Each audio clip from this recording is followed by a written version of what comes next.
యొక్క కుమార్తె అయిన సాయా మహాలక్ష్మి గారి యొక్క దంపతులు ఇద్దరు కూడా చక్కగా ఇటువంటి సమయంలో గృహప్రవేశ సమయంలో ఇంత చక్కటి బోధన చెప్పుకోగల అవకాశాన్ని మనకు అందరికీ కల్పించారు. ఇంచేతంటే లక్ష్మణార్యులు వారు అచలగురు సాంప్రదాయకులు అయ్యుండి వారు కుమార్తెకు ఈ ఉపదేశం చేయటం వల్లే ఈ యొక్క బోధన మనం చెప్పుకోగలుగుతున్నాం. అలాగ ప్రతి ఇంట్లోని కూడా ప్రతి ఒక్కరూ కూడా ఈ యొక్క సాంప్రదాయాన్ని ముందుకు నడిపించుకునేటట్టుగా మనం అందరం కూడా పిల్లలకి అనుకూలంగా ఉన్నప్పుడు పిల్లలకి మసిలేటట్టుగా మన యొక్క మాట యొక్క భావనను బట్టి ఆ పిల్లలు కూడా ఈ సాంప్రదాయంలోకి ఆహ్వానంలో వస్తూ ఉంటారు. మరి అచల సాంప్రదాయాన్ని జ్ఞానంతో నిర్ణయాలతో నిర్ణయించుకోవాలా, లేదంటే చక్కగా అన్నిటిని అనుభవిస్తూ ఉండి లేని వారిగా ఉండాలా? అలాంటి యొక్క సాంప్రదాయం ఇది. దేన్ని కూడా మనం వదులుకోవాల్సిన అవసరం లేదు. ఇంచేతంటే జ్ఞానం చేత తెలుసుకునేది కాదు పరిపూర్ణం, యోగం చేత తెలుసుకునేది కాదు పరిపూర్ణము, మంత్రలయ హఠయోగం ద్వారాగా తెలుసుకునేది కాదు పరిపూర్ణము. పరిపూర్ణము యొక్క బోధ దీక్షితుల వారి యొక్క భావానికి వెళ్ళి ఎప్పుడైతే బోధ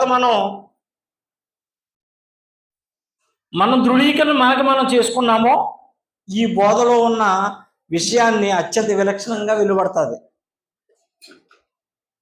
అత్యంత విలక్షణం ఎందుకు అంటున్నామంటే పరిణామాలు అందరూ కూడా ఈ జ్ఞానమే పరిపూర్ణం అని చెప్పారు. జ్ఞానానికి అతీతమైనది ఈ పరిపూర్ణ బోధ. అంటే ప్రతిదీ కూడా జ్ఞానం అన్నా, ఆత్మ అన్నా, చైతన్యం అన్నా ఇదంతా కూడా ఈ తెలివిని నిలబెట్టి చెప్పుకునే బోధ. మరి ఈ తెలివిని నిలబెట్టుకునే బోధని శివరామ దీక్షితుల వారు ఐతిపరిచయ బోధగా మనకు చక్కగా ఇచ్చారు. దాంట్లో కృష్ణప్రభు కందార్థాల్లో ఎరుకులు విడిపించే క్రమంలో తెలుపు మృదుత్వము మధురము గల వస్తువు చక్కెరను కనుగొన్నట్ల తెలివి శరీరము జగము గల వస్తువు బిందువనసు కనుగొనదా, నీ తెలిపితే విని నమ్మరాదా? తెలివిచే బయలుండ తెలిసి ఆ తెలివి చేతనే పట్టి తీసివేయరపోని అన్నారు. తెల్లగా ఉంది, మృదువుగా ఉంది, మనం నోట్లో వేసుకుంటే మధురంగా ఉంది. ఈ మూడు గుణాలు గల వస్తువు ఒక చక్కెరే కదా. తెలివి ఉంది, దీన్ని ఆవరణ చేసుకుని ఈ జగత్తు అనే దాన్ని మొత్తం ఈ శరీరంతో నిండి ఉంది. ఈ మూడు వస్తువులు కూడా ఈ ఆత్మన్నా, చైతన్యమన్నా, తెలివన్నా ఈ ఒక్కడే కదా. ఈ తెలివిని తెలివి చేత విచారించాలి. తెలివిచే బయలుండ తెలిసి ఆ తెలివి చేతనే తీసివేయరపోని అన్నారు. మన పదార్థాల్లో ఏకపడిపోతే తీసేయటం కాదు. ఏ తెలివైతే గుర్తిస్తుందో ఆ గుర్తెరిగే తెలివినే మూలం లేదురా నాయన అని చెప్పి శివరామ దీక్షితుల వారు సూత్రం ఇచ్చారు. ఆ సూత్రం ద్వారాగానే ఈ యొక్క తెలివిని తీసివేయాలి తప్ప మామూలుగా లేదంటే తీసివేయటం అవ్వదు.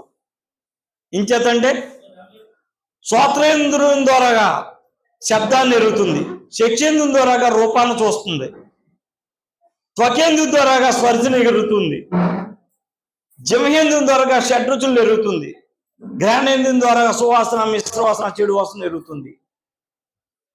ఇది మూలం లేని గుర్తిరిగే శరీరమే. ఇలాగ విచారించి దీనికి ఎలా మూలం లేదు అన్నప్పుడు మరి నేను పూర్వం ఇంకొక జన్మలో పుట్టానని ఇవన్నీ విచారించున్నాం కదా. అసలు నేను పుట్టక మునుపు ఎక్కడి నుంచి వచ్చాను?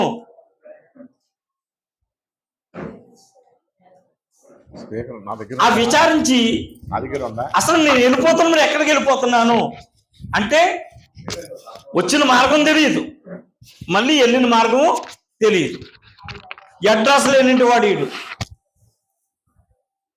అలాగే ఎలాగా అని విచారిస్తే ఆకాశము, వాయువు, అగ్ని, జలము, పృథ్వీ ఎలా ఏర్పడింది అని విచారిస్తే ఇదిగో జలం ద్వారాగా పృథ్వీ ఏర్పడింది. ఈ జలం ఎలా ఏర్పడింది అంటే అగ్ని వల్ల ఏర్పడింది. అగ్ని ఎలా ఏర్పడింది అంటే వాయువు వల్ల ఏర్పడింది. వాయువు ఎలా ఏర్పడింది అంటే ఆకాశం వల్ల ఏర్పడింది. ఆకాశం ఎలా ఏర్పడింది అంటే ఆత్మ వల్ల. ఆత్మ ఎలా ఏర్పడింది అంటే మూలం లేదు. అలాగే విచారించి అచల సాంప్రదాయకుడు ఎప్పుడు కూడా కొంగటేరు తవ్వి గ్రొడ్డలి అని బోధనే గ్రొడ్డలితో కొంగటేరుని తవ్వి దాని మూలాన్ని తీసివేస్తాడు అచల సాంప్రదాయకుడు. మరి పరిణామవాదులు ఏమన్నారు? బ్రహ్మను అవ్యక్త, అవ్యక్త మహత్వ, మహత్వ మహదాంకార, మహదాంకారో పంచతన మాత్ర, పంచతన మాత్రం పంచభూతాన్ని, పంచభూతభ్యో అఖిలం జగత్ అన్నారు పరిణామవాదులు. అచల సాంప్రదాయుడు కింద నుంచి ప్రయాణం చేశాడు. మనం సైకిల్ తొక్కుతూ ఉన్నాం, మనకి ఎదురయ్యే చెట్లన్నీ కూడా వెనక్కి వెళ్ళిపోతున్నాయి, సైకిల్ ముందుకెళ్తుంది. అలాగే అసలు విచారణ ఎలాగా చెయ్యాలి అనే విచారణ పెట్టుకున్నప్పుడు చక్కగా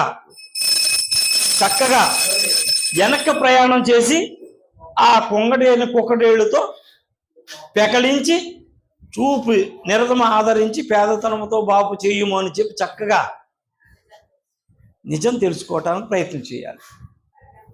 నిజమే, అమ్మగారు చక్కగా తత్వం పాడమన్నారు.